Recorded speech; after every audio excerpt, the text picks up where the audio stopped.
Okay, so well, welcome back to the Ghost full floating axle. This is kind of an update. This is when I could do it. So far so good. I've even got my factory LSD decal on there. He said LSD, but yeah, so far so good. The brakes all work good, but guess what's been missing? My drive shaft. So I want to put a shout out to a fellow member. We'll call him Hunter for now. My boy Hunter took on his own full floating axle craft, and we talked full floating axles. It's pretty cool. I learned a few things, and hopefully he did too. Share the knowledge when you can, when it's not top secret anyway. But anyway, got an A1 drive shaft to craft me a drive shaft. They cut it there because, keep in mind, this was too long and it bottomed out, and who knows if that, that definitely contributed to the that dirty little dealer called Lunchbox going up on me. So cut it off there, and this was an FJ62 automatic transmission, and he cut it off there and he balanced it there. These heat marks are balance marks. Like, they take a torch there and crank it and balance it. The slip yoke was in really good shape. You'll notice dirt on it. Well, he would have had to disassemble it. I would have had to. He didn't have a hot tank. The drive shaft shop isn't like my shop. This is going to be nothing less. I wanted stainless, but he couldn't figure it out. He's just, you have to have stainless couplers. There's some grease in here. I'm going to wipe that out, and I'm going to soak it down with the Propeller. I'm going to power wash these couplers. This drive shaft is going to be painted, chassis black. I wanted to do something cool. I keep thinking like a spiral candy cane spinning, but that would be corny. What would Toyota have done? Well, I think if one point, Toyota calls these propeller shafts, by the way, not drive shafts. So proper terminology here tonight. Of course, fit, form, and function, right? So I got my U-joints. I got them from Cruiser Outfitters. Made in Japan. Decent. Ooh, look at that. That's the proof in the pudding right there. Let's see if I can straighten this out.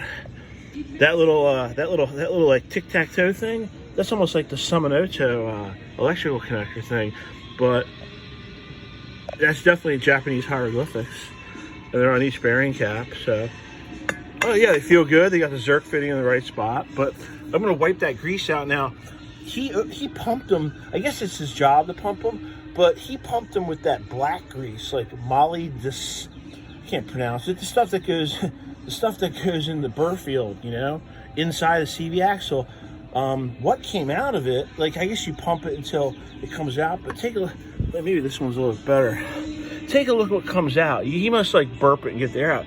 It's kind of clear. That tells me this is full synthetic Japanese grease, and they pumped it with Baltimore City drive shaft grease. So we're gonna get all that out of there now.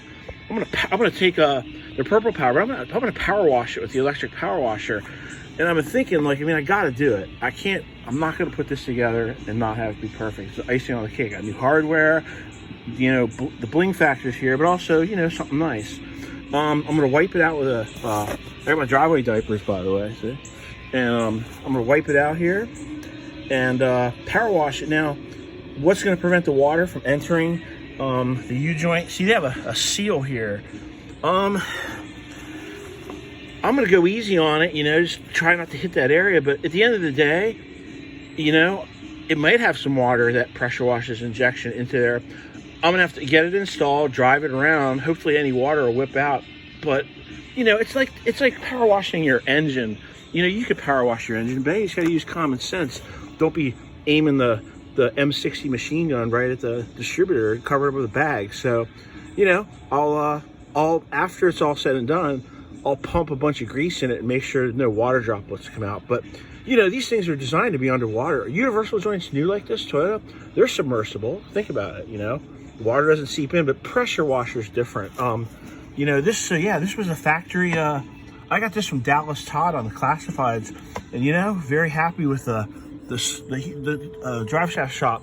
He inspected the slip yoke here, and we measured it together, and it's got whatever amount of telescoping free play. So yeah, I put this on. Let me tell you what, man, driving the Ghost around here since things went back together, it's been in four-wheel drive high.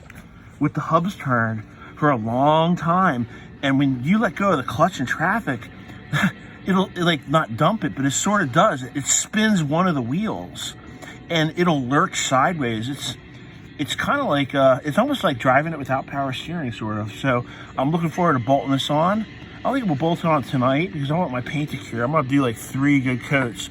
But how to customize this? Because, well, if it wasn't mine, it wouldn't be customized, right? So how do you make a snow version OEM drive shaft? Well, not so sure they had one, except the tubing's thicker than stock. But I did come up with something cool. I'm gonna take, just like a leaf spring would come, or many gas tanks came in 40s, like the box lid, many parts that were like service parts, they came with like that chassis black paint and a yellow stencil.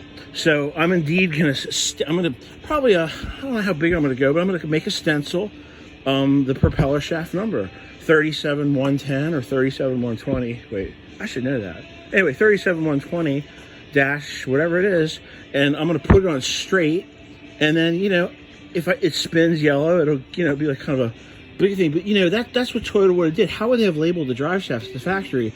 Yellow stencil paint, just like people do on transmissions and stuff. And you know what? If it looks corny afterwards, I just hit it with the chassis black and it's gone. But I'm gonna definitely customize it, you know, with the yellow.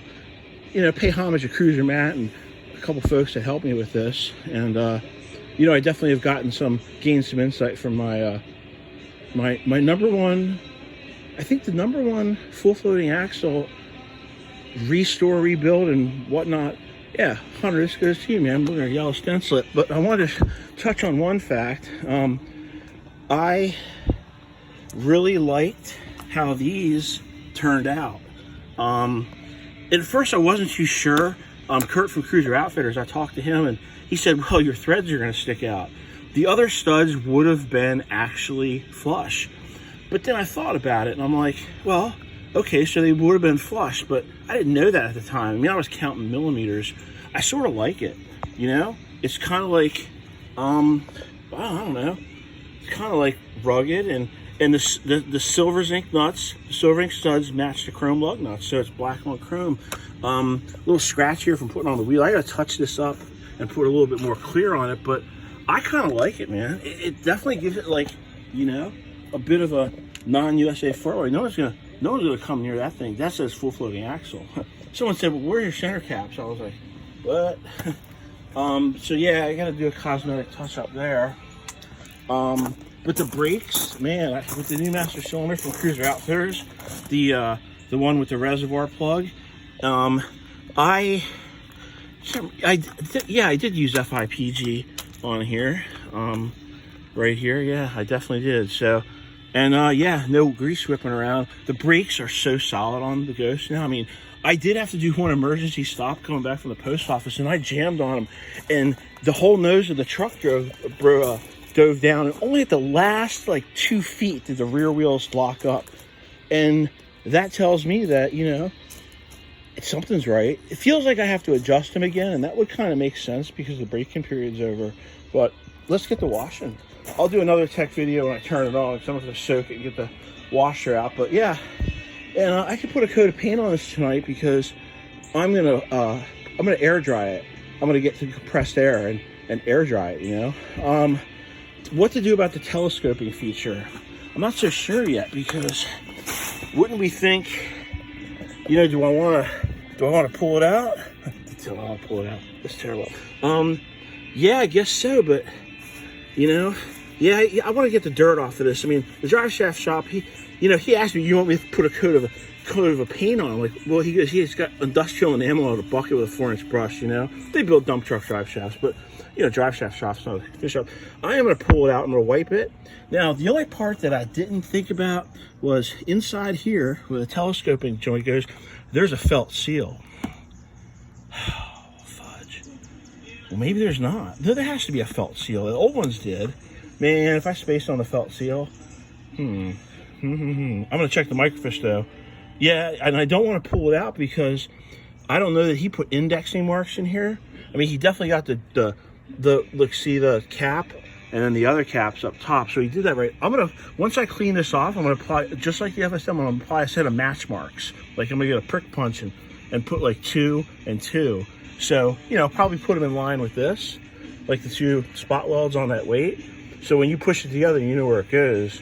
Those match marks are important. Otherwise, you know, all this is for nothing, and a wobbly drive shaft sucks. I'll tell you that.